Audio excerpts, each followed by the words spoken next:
Before any adjustments are made, it's important to check the calibration of the test equipment to be used. Waveform monitors have an internally generated 1-volt peak-to-peak square wave signal, which can be used to check the calibration of the scope.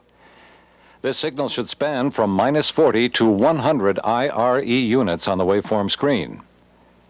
The vector scope should be checked in the test circle position.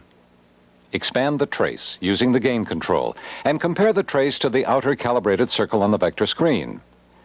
It may be helpful to switch to an unused channel on the scope to be certain the trace is properly centered. After the operation of the test equipment has been checked, we can proceed to our first adjustments, which will relate to the encoder section of your camera.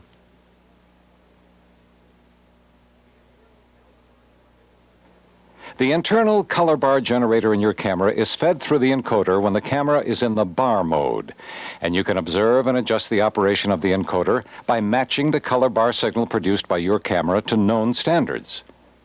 The bar generator produces an RGB signal. The encoder is that section of the camera which mixes red, green, and blue to form the 1-volt composite video signal. For those of you who may be unfamiliar with a color bar signal, we're going to spend a little time discussing the various parts of this signal and how they are used to align encoders. This is the appearance of the split-field color bar display as seen on a picture monitor. And here is the appearance of the signal on the waveform monitor. The important video levels in this display are the 100 IRE reference white, the 77 unit reference gray, and the 7.5 IRE unit setup levels as shown here. Here are the locations of these levels on the picture display.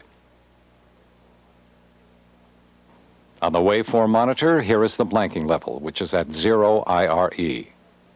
The horizontal sync pulse should extend downward from blanking by 40 units, and burst should be centered on blanking with an overall height of 40 units. Burst extends from -20 to +20 IRE units.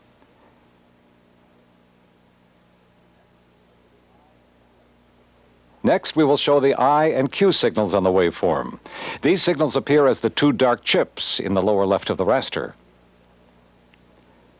Next, here are the colored bars themselves in the order in which they appear on the screen from left to right. Switching the waveform monitor to the 1 microsecond per division sweep setting allows you to observe the components of this signal in greater detail. This part of the display shows the horizontal sync pulse, the color burst, and the 77 unit reference gray bar. As we move the waveform display using the horizontal positioning control, we see more of both the -I and the reference gray signals. Both of these signals are at the beginning of active or visible video. Next, we see the yellow bar, the first bar showing chroma modulation. At its peak, we can see the 100 unit reference white level. Moving on to the cyan and green bars, we note that the Q signal overlaps the transition from cyan to green. We see this on the picture monitor as well. After green, we see the magenta bar and the start of setup, or picture black level. As you can see from the picture monitor, setup starts before the end of the green bar and extends to the end of active video. After the end of blue, setup falls to blanking level, or 0 IRE. Then there is another horizontal sync pulse, which completes our examination of 1 line of video. Now you may proceed to observe the color bars produced by your camera and make whatever adjustments your encoder may require. Our first observation will be the setup level. This level should be 7.5 IRE units. If adjustments are needed, take note that adjustments to setup move all portions of active video. The entire signal rides on setup, making this one of our most influential and important adjustments. Proceed to the video level adjustment. The correct setting places the reference white level at 100 units. This adjustment will also bring the reference gray level to 77 units.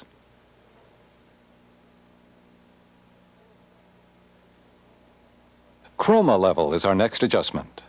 And we notice that this control affects the height of the modulated chroma, which represents the colored bars in the display. The peak of the yellow bar, the leftmost colored bar, should match the 100 IRE level established for reference white. burst level is next, and changes only the amount of burst. You should adjust this control until burst spans from -20 to +20 IRE for an overall height of 40 IRE units. Chroma level and burst level can also be checked on the vector scope. In the calibrated setting, the correct rotation or phase of the vector display is indicated when the burst vector is located at the 0 degree or 9 o'clock position. Adjustments to chroma level expand or contract the entire display, and therefore should be performed first. Adjustments to burst level affect only the burst vector. The correct level for burst is also indicated by the largest tick mark on the 0 degree axis of the vector screen.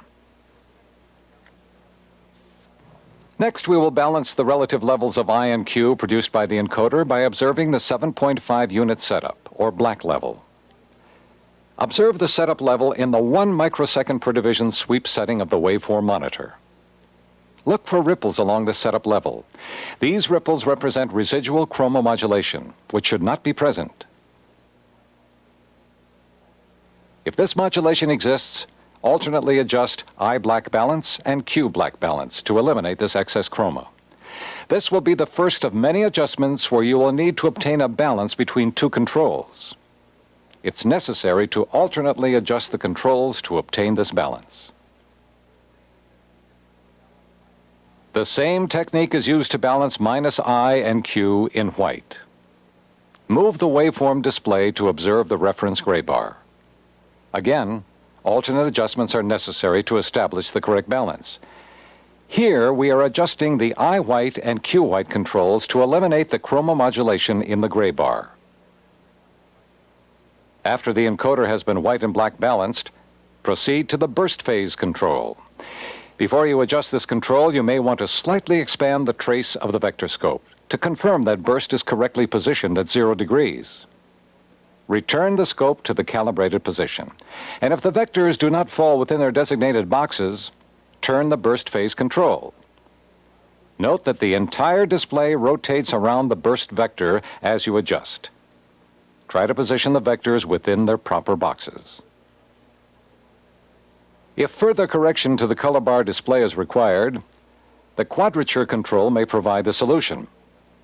This control affects the angle formed by the -I and Q vectors and appears to compress the display along the I and Q axes, depending on how it's adjusted. This is another way to affect the chroma dots in the vector display. It's the combination of burst phase, chroma level, and quadrature that produces the correct appearance of the color bar display. This concludes our encoder alignment procedure.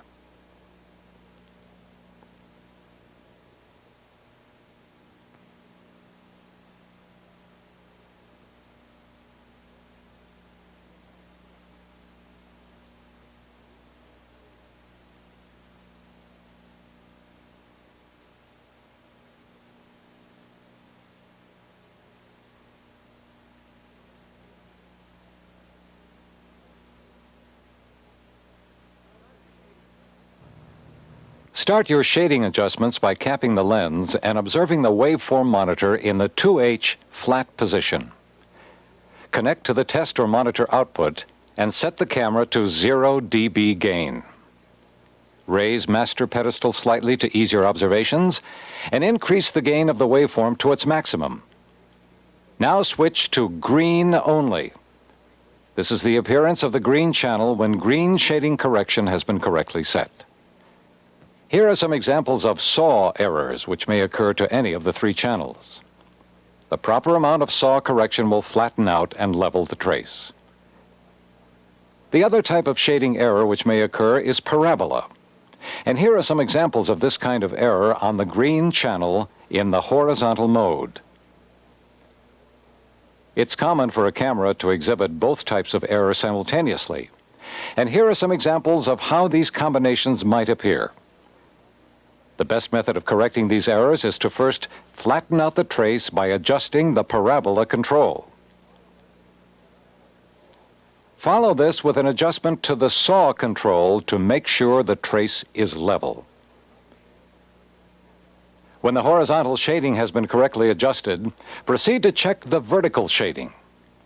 switch the waveform monitor to the 2V flat position. This is the correct appearance of vertical shading in green. Now we see examples of errors in the green vertical saw. These errors are corrected using exactly the same technique as we used in the horizontal mode. Locate the green vertical saw control and adjust it to level the trace. Next, we see examples of errors occurring in green vertical parabola. We may encounter combinations of saw and parabola error in the vertical mode as well. Here are some examples. The correction procedure is exactly the same as we used for the horizontal mode. Flatten out the parabola error first, then level the trace using the vertical saw control for the channel under observation. Shading is completed when each tube has been checked in both the horizontal and vertical modes. After ensuring that shading is correct for all three tubes, return the waveform gain to the calibrated position and lower master pedestal to the normal 7.5 IRE setup level.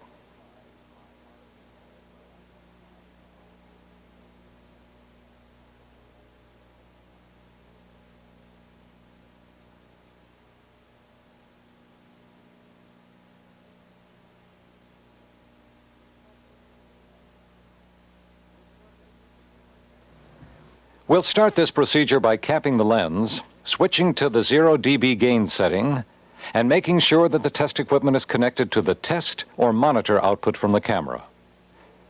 To ease your observations, raise master pedestal about 5 to 10 IRE units.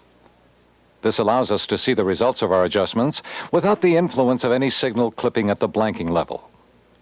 Expand the waveform trace vertically using the gain control.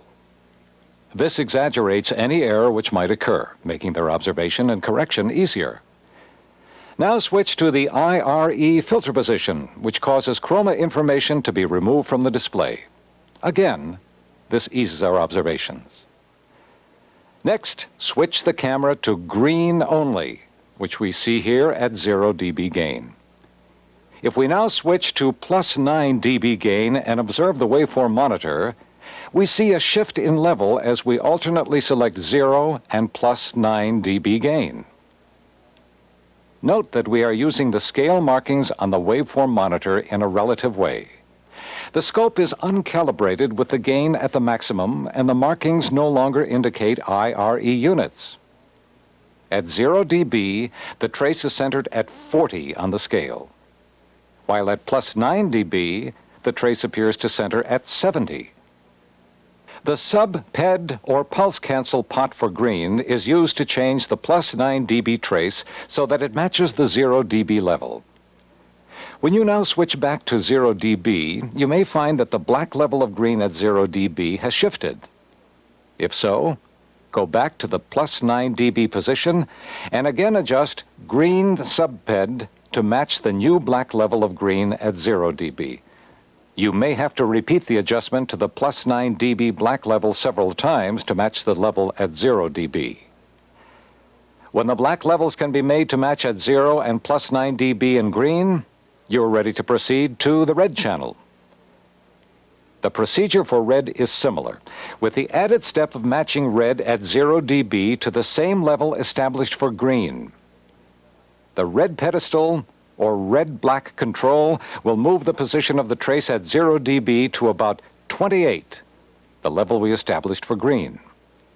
Now switching to plus 9 dB, use the sub-PED control for red to move the plus 9 dB level so that it matches the 0 dB level. You will notice that the display has dropped almost to the blanking level. Had we not raised master pedestal at the beginning of this procedure, the display would be lost below blanking.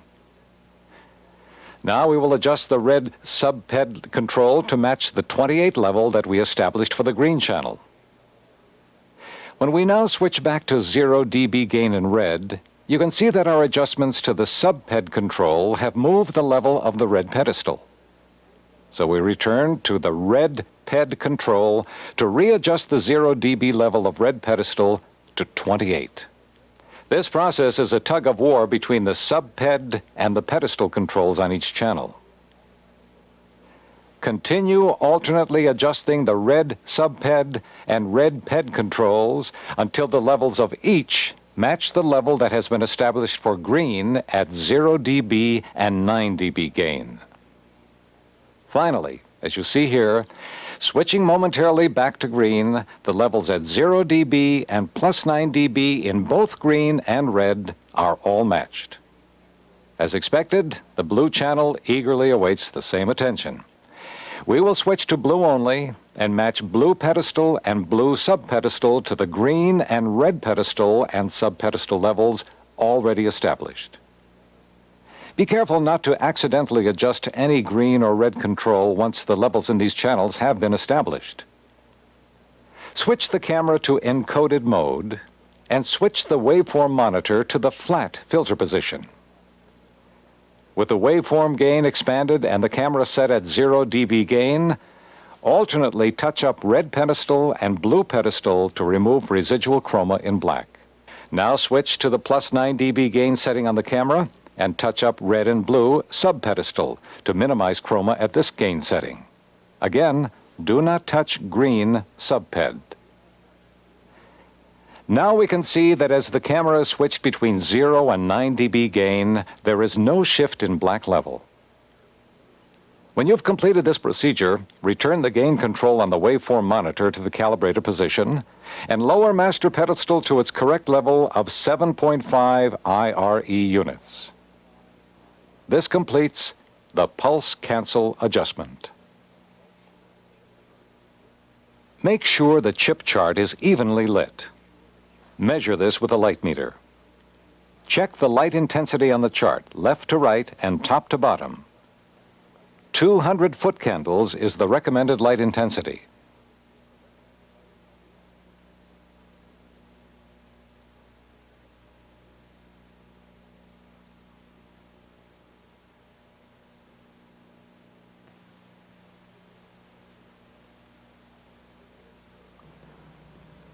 The beam current or beam set adjustment controls the rate at which the target of the tube is discharged by the scanning electron beam inside the camera tube. For this procedure, the camera should be framed on the grayscale at 0 dB gain.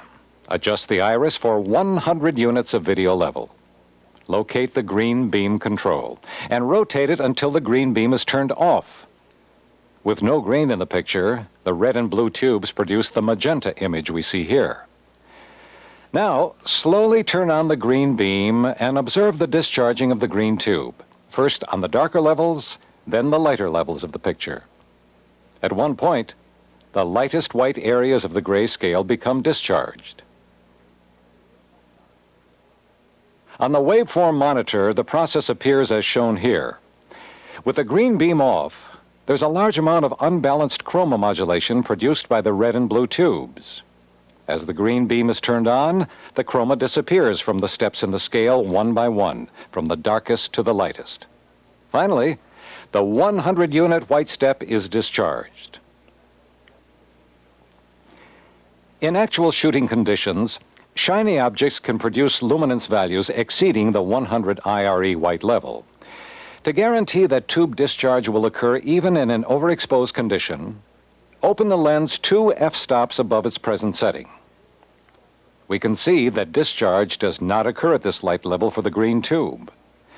Now we increase the green beam until the image becomes fully discharged. If you shoot outdoors in very bright sunlight, it may be necessary to open the lens 3 stops above normal video. When you feel the beam current has been properly adjusted, pan the camera back and forth on the chart and look for beam lag. If none occurs, the beam has been properly set. For demonstration purposes, we show the picture monitor with the camera in green only. As we turn green beam all the way off, the picture goes black, as we would expect. Turning the green beam on, observe the discharge of the darkest areas first, then the lightest areas of the chart. We open the lens 2 stops higher and turn green beam current on some more to discharge the overexposed areas of the picture. Now observe the effect of having too much beam current. Increasing the beam current increases the diameter of the beam, which results in reduced resolution. Observe the loss of focus that occurs on the edge of the black velvet at the center of the chart. The ideal setting for beam current will discharge the most overexposed area of the picture without producing a loss of resolution.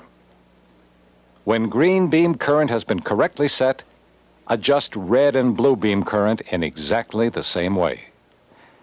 Clearly, it's necessary to have enough light on the chart to achieve the overexposure required to perform this test. This concludes the beam set procedure.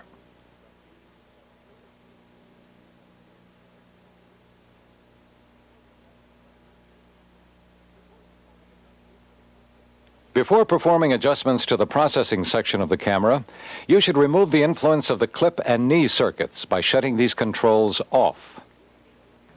This process can be seen with the camera framing the 10-step chart as shown here in the encoded mode.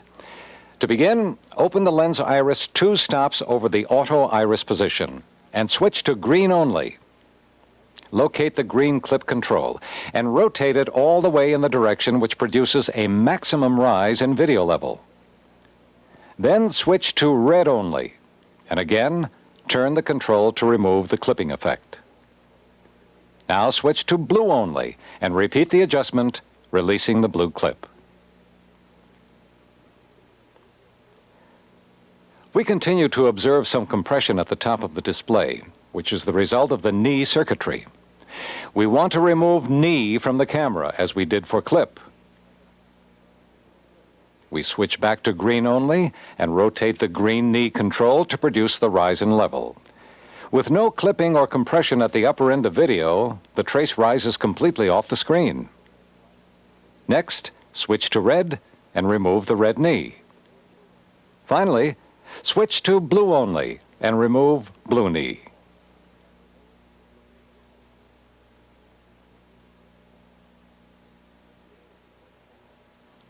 With knee and clip off, you may proceed to the remainder of the processing adjustments.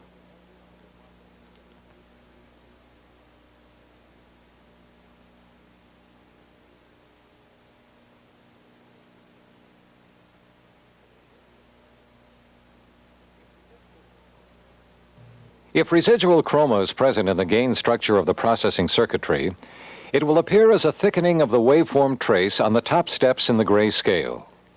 As we observe the waveform monitor, chroma imbalance is apparent at the top luminance levels as shown here. To remove this imbalance, alternately adjust red proc gain and blue proc gain to produce the narrowing effect on these steps. Do not touch green proc gain. Another way to observe this adjustment is to switch the waveform to the 1 microsecond per division sweep setting and position the trace so you can see the top 2 steps in the scale. Intensify the trace if necessary. Alternately adjust the red and blue proc gain controls to remove the ripples from the trace. Once residual chroma has been removed from this portion of the camera's luminance response, proc gain balance is complete.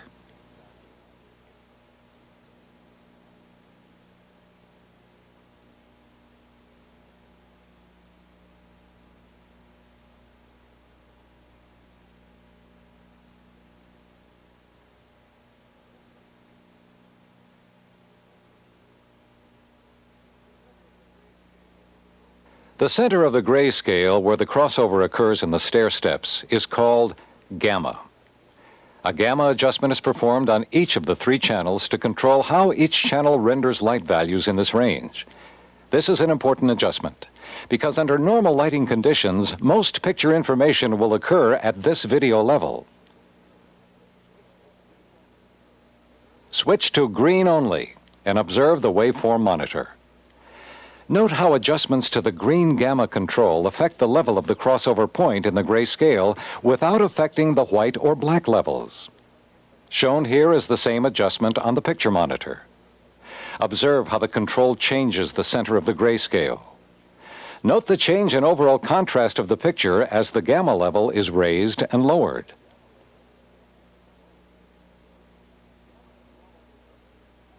Gamma is normally adjusted to 45 IRE units, but may be changed to suit particular shooting conditions. Refer to the text for information concerning when to alter the level of gamma.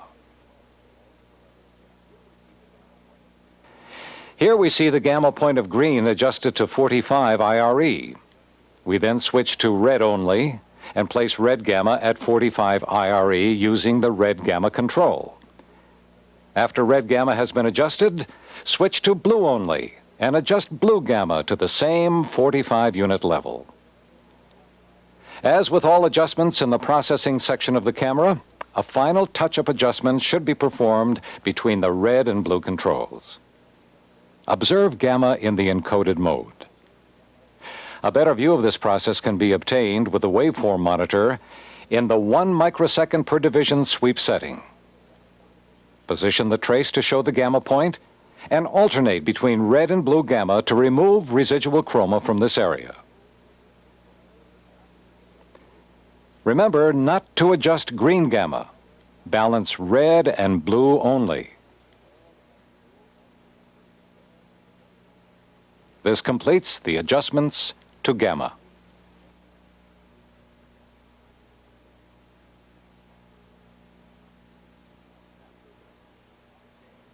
After adjustments to proc gain and gamma have been performed, touch-up of black balance will probably be necessary. Observe the output of the camera in the encoded mode. Cap the lens. Increase the gain on the waveform monitor to the maximum with the flat filter on. Alternately adjust the red and blue pedestal controls on the processing board. The idea is to cancel chroma in black by balancing red and blue against green. Remember not to adjust green. Correct black balance is achieved when residual chroma in black has been reduced to a minimum. When you are finished with this procedure, return the waveform monitor to the calibrated position. This completes the black balance procedure for the processing section.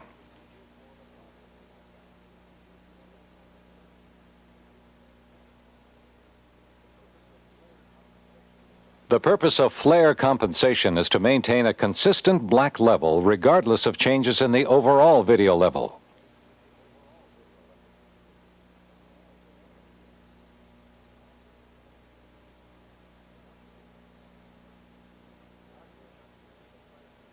Start your adjustments to the flare circuitry by raising master pedestal. Now switch the camera to green only. If the black level of green falls close to blanking, raise master pedestal a bit more. Open the iris and observe black level.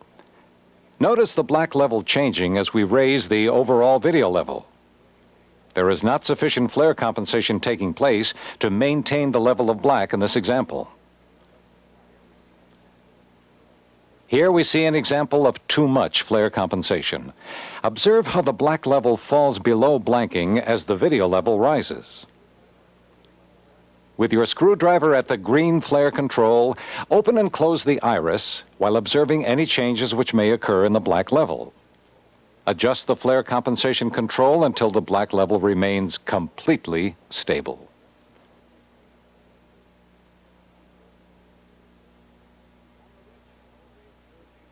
On the red channel, we observe the effect of no flare compensation. The black level rises with the video level as the lens opens. As with green, the hand with the screwdriver adjusts red flare compensation, while the other hand is on the lens, opening and closing the iris. Open the lens, observe black, and adjust the flare comp control.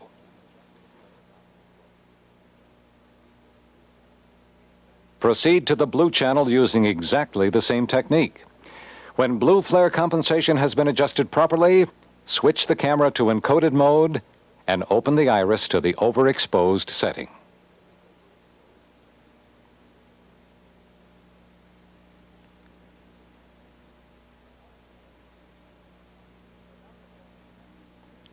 Without adjusting green flare compensation, adjust only the red and blue flare comp controls until chroma is minimized on the black level.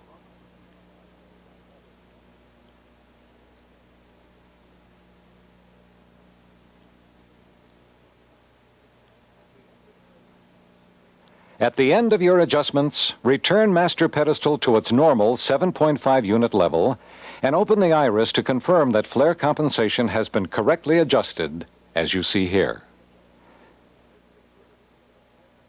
This concludes the flare compensation adjustment.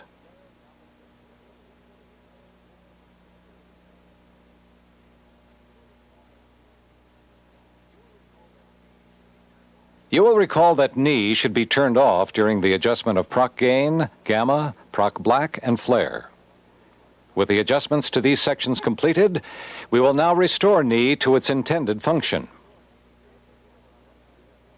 Frame the camera on the 10-step chart and be certain that you have 200 foot candles of light on the chart.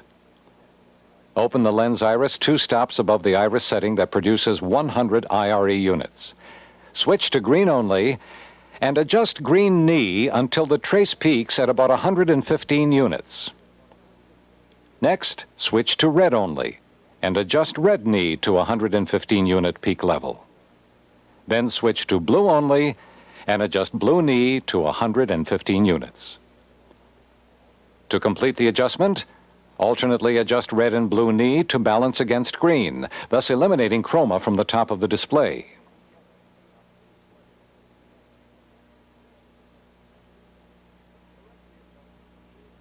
When correctly adjusted, knee has the effect shown here. Notice the slowing of the video response at the top of the scale. Starting at about 90 units, the top of the trace begins to compress as the video rises to the upper end of the scale. This completes the knee adjustment.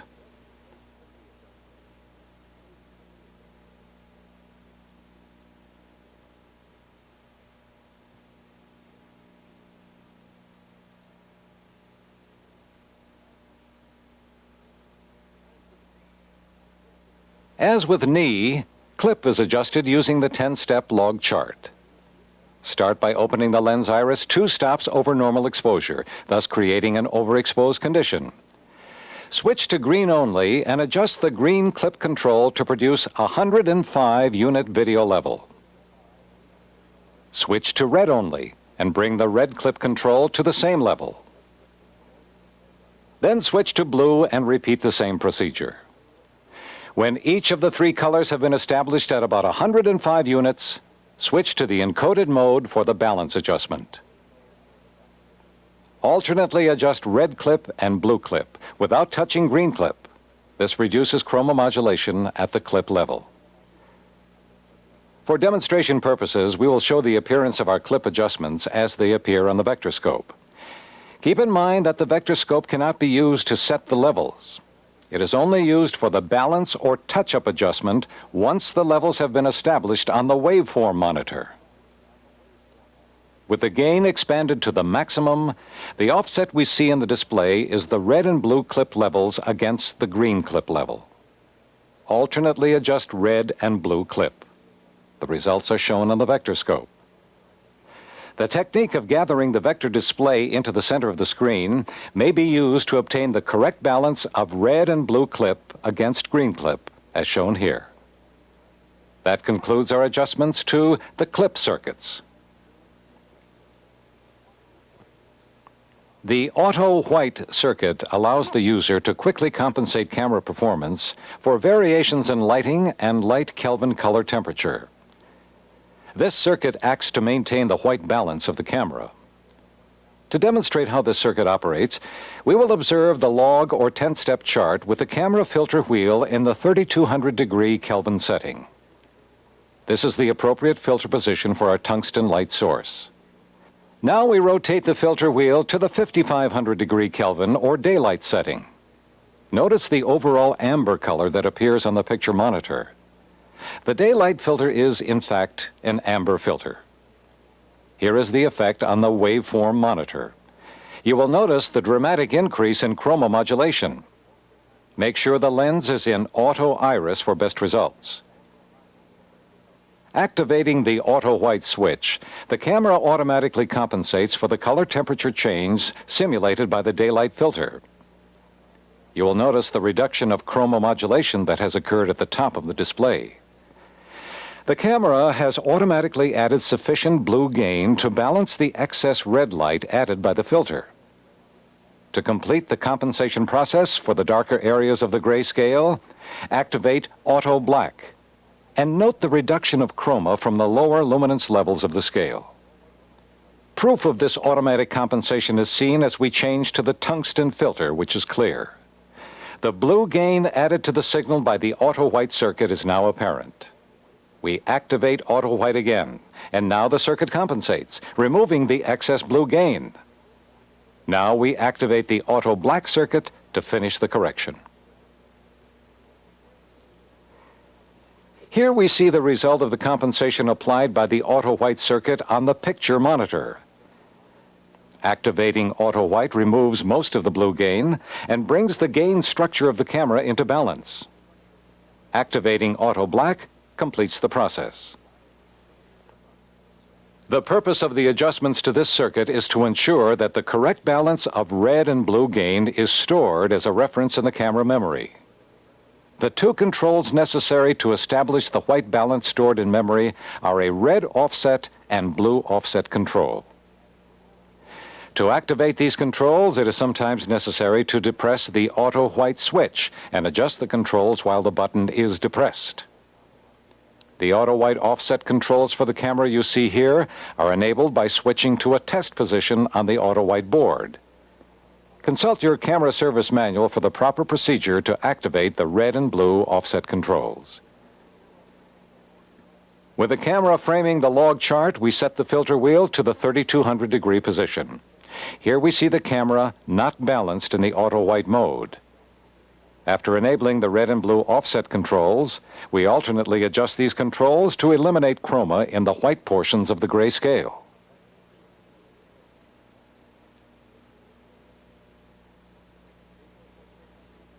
We continue adjusting until chroma modulation has been minimized.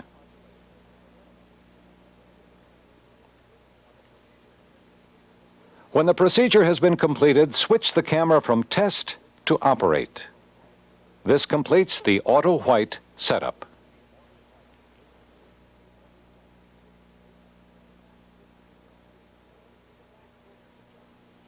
The back focus adjustment ensures that an image stays in focus at all focal lengths in the lens zoom range. It is also called lens focus tracking. This adjustment is checked on the green tube. The result of this adjustment actually sets the back focus for the green tube, even though we will be adjusting the back focus of the lens. The lens iris should be wide open to reduce the depth of field of the lens. You may have to reduce the light on the chart to maintain a normal video level. Start with the lens zoomed all the way in on the chart and obtain the best lens focus you can. Now zoom all the way out to the widest focal length. Loosen the set screw or locking knob on the lens back focus ring and rotate the ring to obtain the best focus at this lens focus setting. Do not adjust lens or front focus. In order to better view this process, observe the waveform monitor. Notice the trace expand and contract at the center as the lens back focus ring is rotated. The best focus setting is represented by the maximum expansion of the trace, as shown. When this occurs, the best back focus has been achieved.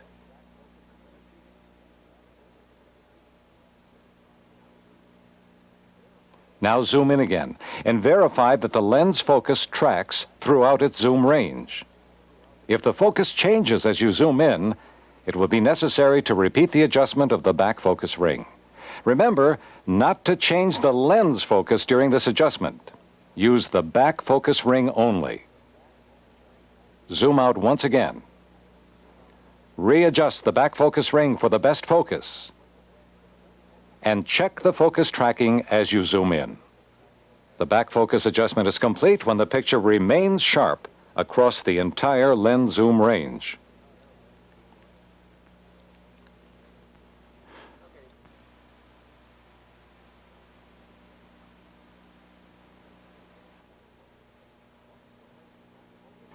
Once the lens back focus setting has been obtained, the green tube back focus is now correctly set.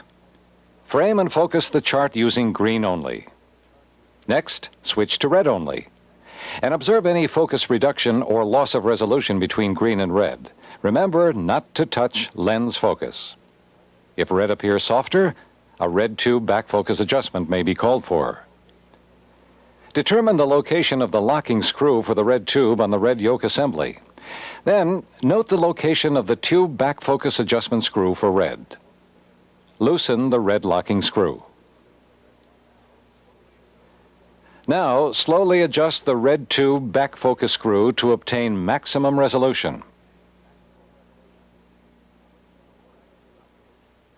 A more accurate observation can be made by using the waveform monitor to display the point at which the picture is at maximum resolution. Best focus has been achieved when the waveform display exhibits the maximum deflection of the trace. After maximum resolution has been achieved, carefully tighten the locking screw for the red tube. Be sure the back focus does not change as you tighten the locking screw. You may have to repeat this procedure several times to obtain the best back focus for the red tube. Remember, do not touch the lens at all during the tube back focus procedure. When you're satisfied with the back focus of the red tube, proceed to the blue tube and adjust in exactly the same fashion.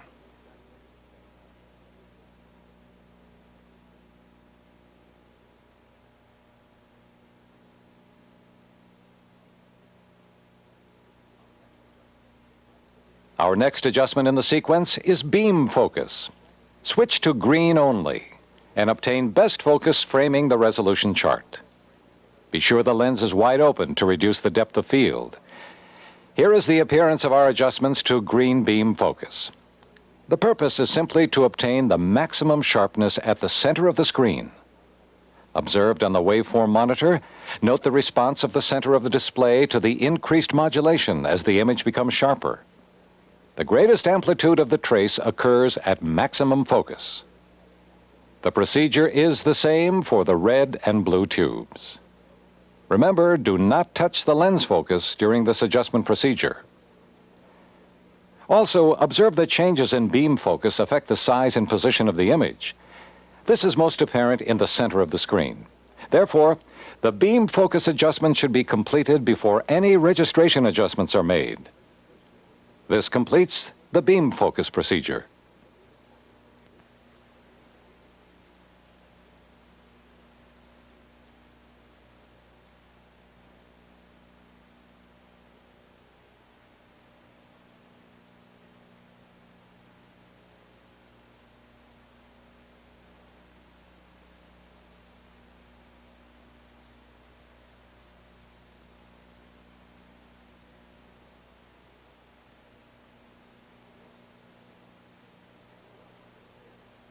If you're watching this tape on an underscan monitor, switch to the underscan mode while viewing this section. The registration chart is used for this section of adjustments. Begin by framing the chart so that the arrows on the perimeter of the chart just touch the edges of the raster on your underscanned picture monitor. Details should be turned off, and the camera should be perfectly focused on the chart.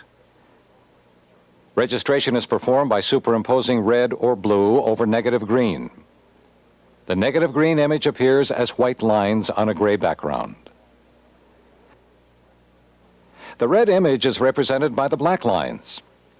Where the red tube information is perfectly superimposed over the negative green tube information, the white lines of the negative green image disappear. In areas where the two images do not coincide, registration error of some kind exists. To ease your observations, you may find it helpful to increase the contrast and reduce the brightness on your picture monitor, both on the test monitor and the monitor you are watching now. In this case, we see a small amount of vertical size or height error indicated at the top and bottom of the screen. We will correct these errors later in the sequence. Begin your registration adjustments by checking the centering of red. Centering moves the entire red image evenly across the entire raster, but focus your attention on the center crosshatch.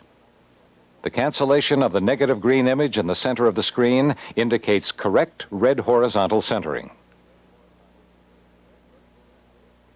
Red vertical centering is performed in the same manner.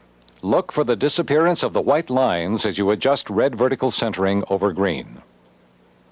You must ignore errors in all areas of the screen other than the center. The purpose of centering is to establish a reference position for the red image so that accurate judgments can be made regarding the type and amount of other registration errors. Regardless of any error you observe in the picture, our first priority is to check centering. Centering is performed before and after every registration adjustment, as we will demonstrate in the following examples. The next observations and adjustments will concern red vertical skew. Here's an example of vertical skew error in red. As previously stated, start by centering the red image over negative green. Now adjust the red vertical skew control to remove the apparent rotation of the red image. Recentering red over green is then necessary because the skew adjustment has influenced red vertical centering. If skew errors persist, go back to the red vertical skew control and make additional corrections. Confirm the accuracy of this adjustment by recentering red vertically. For those cameras without a red vertical skew control, this adjustment must be performed by physically rotating the red tube in its yoke.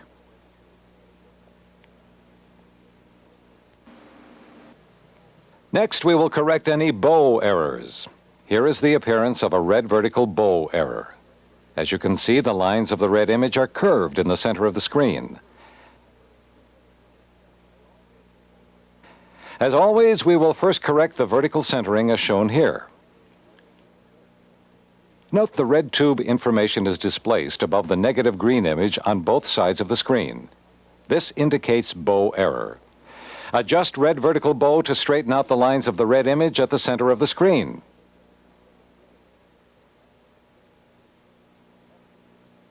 This will inevitably affect the red centering, which you should readjust as you proceed.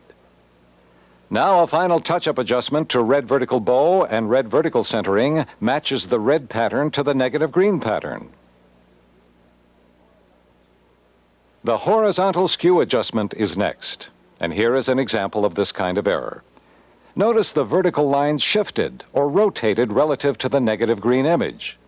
Keep in mind that we correct errors occurring between vertical lines by making horizontal adjustments. Before we correct the skew errors we observe, recentering is necessary. Cancellation must occur at the exact center of the screen for our results to be valid. Adjust red horizontal centering until the patterns overlap at the center. Now observe as we adjust red horizontal skew. At some point, the lines in the two patterns will appear to be parallel. Touch up centering and horizontal skew once again, if necessary, to complete the adjustment.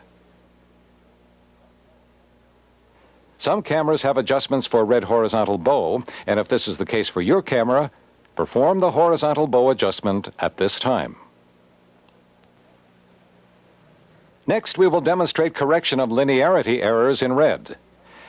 We already know to center the image before performing any adjustment. After we center red over negative green, we can see errors on the sides of the screen. We then note that the error occurs on the same side of green both at the left and the right sides of the picture. This is an indication of linearity error. The best approach is to adjust red horizontal linearity in the direction that equalizes the error across the entire screen. Then when you recenter the red image over green, you can observe the effect of your linearity adjustment. The amount of error should be reduced. As with any registration adjustment, recenter and readjust red horizontal linearity until the errors have been minimized. Linearity is one of the most important registration adjustments. The effectiveness of the size, bow, trapezoid, and pincushion adjustments is limited by the accuracy of the linearity adjustment. The red width adjustment regulates the size of the area scanned on the face of the red tube. If this control is out of adjustment, the red tube will produce a picture that is smaller or larger than the green tube. Evidence of too large a picture or too much red width is shown here. Notice that the vertical lines of the red image are outside those of the green image on both sides of the screen.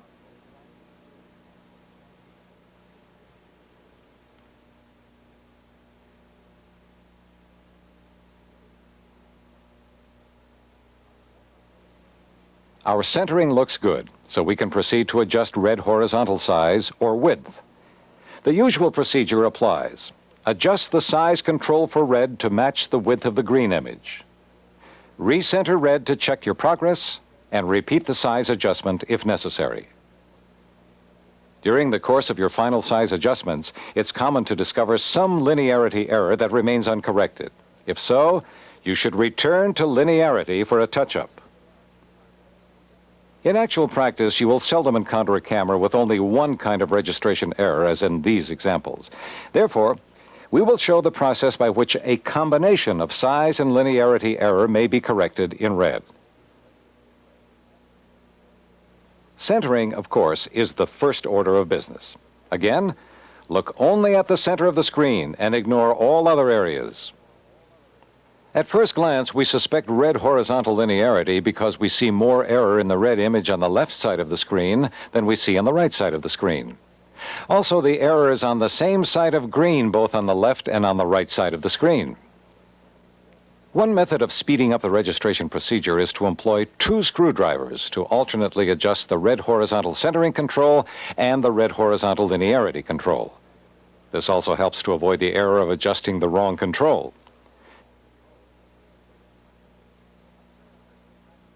Observe as we rapidly equalize the error across the screen with this technique.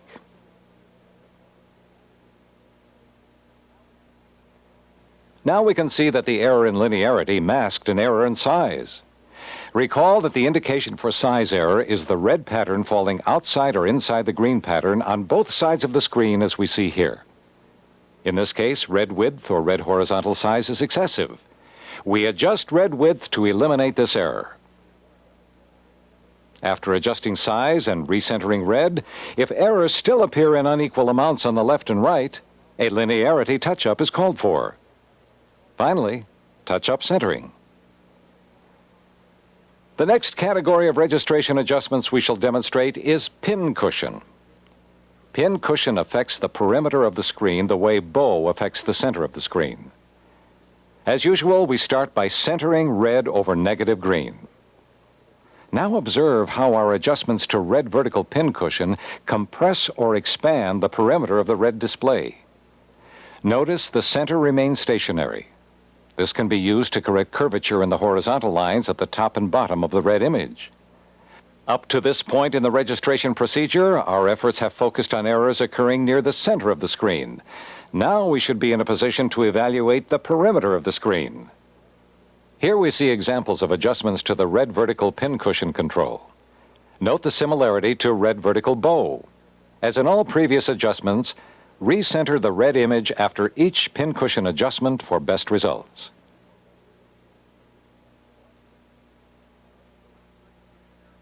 The last registration error we shall demonstrate is red vertical trapezoid. This is another control that affects the perimeter of the screen rather than the center. We start by centering the red image over green, and when this is accomplished, we observe a tilt or rotation of the top and bottom of the red image. This rotation is not present in the center of the screen. Notice that the top line of the red image is above green on the left side of the screen and below green at the right side of the screen. At the bottom left of the screen, red appears below green, and on the bottom right, red appears above green. Here we adjust the red vertical trapezoid control to demonstrate its range of correction. Again, the idea is to cancel the green information represented by the white lines by superimposing the red information represented by the black lines. This concludes registration.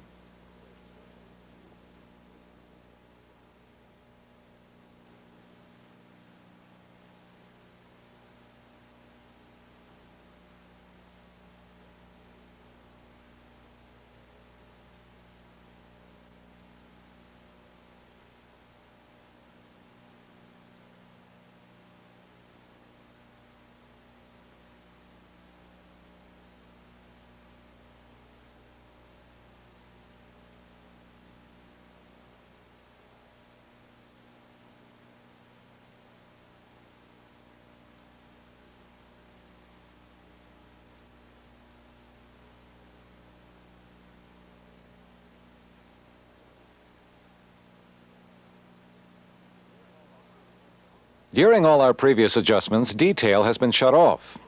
We will begin the procedure for detail by first turning it on.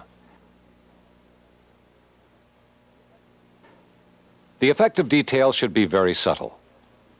To better observe our adjustments, we will turn the detail level control to the maximum. The horizontal and vertical detail level should also be turned on to the maximum.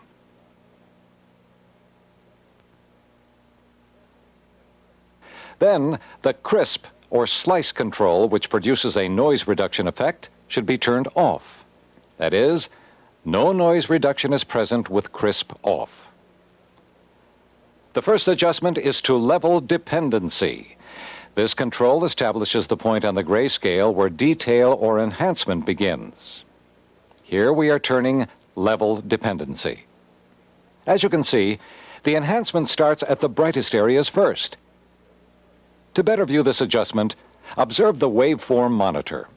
Notice the increase in noise that occurs on each step of the display. The level dependency control establishes the threshold point in the gray scale for the detail circuit. No enhancement should be present in black or the first two steps above black. Since there is little picture detail in dark areas, and noise is particularly visible in these areas, detail should not be applied at these levels. Here you see the recommended setting for level dependency on the waveform monitor. Notice the increase in noise begins at the third step of the scale. When level dependency has been properly adjusted, move on to the crisp or slice control. The crisp control is intended to reduce some of the noise generated by the detail circuit. Generally, the crisp control should reduce this noise by about half. Looking first at the picture monitor, we observe the center of the scale and adjust crisp until the noise disappears from this chip. Checking the vector scope, notice the overall size of the trace is also reduced by about half. Over-application of the crisp control will defeat the operation of the detail circuitry. At this point in the procedure, master detail level has been set at maximum, producing a harsh cartoon effect around the dark lines in the picture. Observe here the appearance of too much detail. Before we adjust the overall or master detail level, we should balance the relative amounts of horizontal and vertical detail. This picture appears to have an excess of vertical detail. It is preferable to have slightly more vertical than horizontal detail, but not this much. We observe the relative amounts of horizontal and vertical detail by switching the waveform monitor between 2H and 2V sweep. We observe about 3 to 5 units of enhancement in the horizontal mode, which is typical. In vertical, we see at least 10 units of enhancement. Adjusting vertical, we should reduce the amount to between 5 and 7 units. After horizontal and vertical detail are balanced or correctly proportioned, we may wish to reduce the overall amount of detail. The idea of detail is to increase the apparent resolution of the camera without revealing the method or device used to obtain the increase.